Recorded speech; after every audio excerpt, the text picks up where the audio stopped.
Statics general knowledge का आज part 3 है। पार्ट 3 में आपके सार्क संगठन के बारे में लाए हैं। तो देखिएगा, सार्क संगठन का स्थापना किया गया था 1985 में, जो कि ढाका में किया गया था। कहाँ किया गया था? ढाका में। अगर सार्क संगठन का हेडक्वार्टर पूछा जाए तो ये आपका काठमांडू में है। कहाँ है? काठमांडू में। लेकिन ये पूछा जाता है एग्जाम में आपका बार बार कि सार्क संगठन के निम्न में से कौन सदस्य देश है। यह पूछा जाएगा सार्क संगठन के निम्न में से कौन सदस्य देश नहीं है। 3 सदस्य का नाम दिया हुआ रहेगा, एक उसका नहीं दिया हुआ है। तो याद करने के लिए सबसे बड़ी बात है इसके सदस्य देश है जो 8 है। कितने हैं ये भी पूछे जाते हैं कि सार्क संगठन के सदस्य देशों की संख्या कितनी है, तो आप 8 बताएंगे। ठीक है, लेकिन सदस्य देश कौन कौन सा है ये ध्यान दीजिएगा। ट्रिक आपके पास है एमबीबीएस पैन। एमबीबीएस पैन, तो एमबीबीएस में एम फोर होता है मालदीव। क्या होता है? Maldives. B for Bhutan. B for Bhutan. B for Bangladesh. S for Sri Lanka. P for Pakistan. A for Afghanistan. I for India. N for Nepal. तो देखिए कितने सदस्य देश हो गए? 1 2 3 4 5 6 7 8। सार्क संगठन के 8 सदस्य देश हैं। तो आप इसे स्क्रीनशॉट ले ले और इसे अपनी कॉपी पर नोट करके याद करें। अगला फिर मैं ट्रिक बताता हूँ। यह है ग्रीन हाउस गैसों का नाम। ग्रीन हाउस में कौन कौन सा गैस महत्वपूर्ण है, तो ये ध्यान दीजिएगा। इसके लिए तो सबसे मजेदार ट्रिक है ओ मीना का जलवा, है ना। इंटरेस्टेड ट्रिक है ओ मीना का जलवा। तो ओ से ओजोन होता है। क्या होता है? ओजोन, है ना।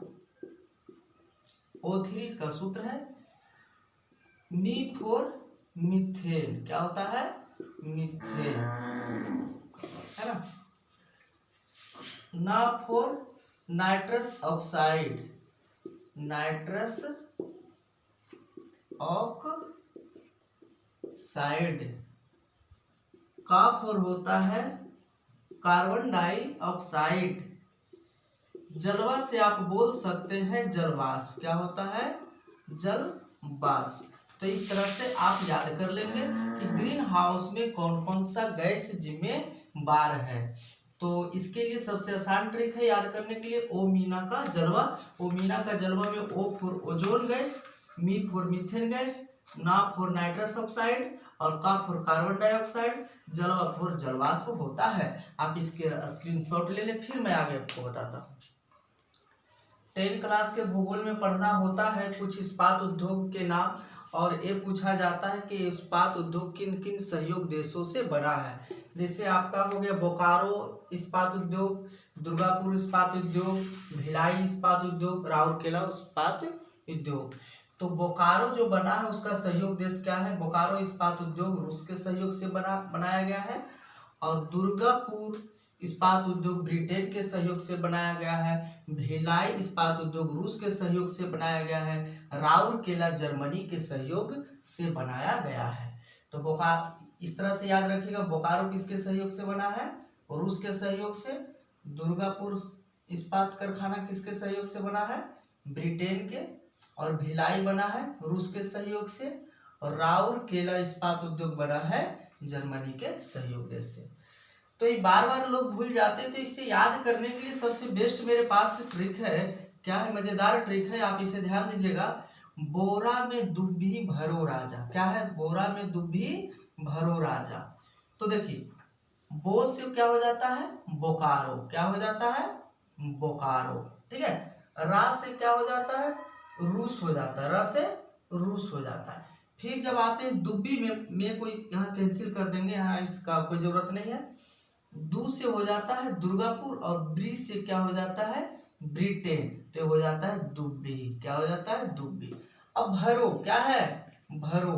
भ से हो जाता है भिलाई और र से हो जाता है रूस, है ना। फिर अगला क्या है, राजा, क्या है, राजा। रा से हो जाता है राउर केला और ज से हो जाता है जर्मनी। तो इस तरीके से आप ध्यान करके याद रखेंगे कि बोरा में दुभी भरो राजा।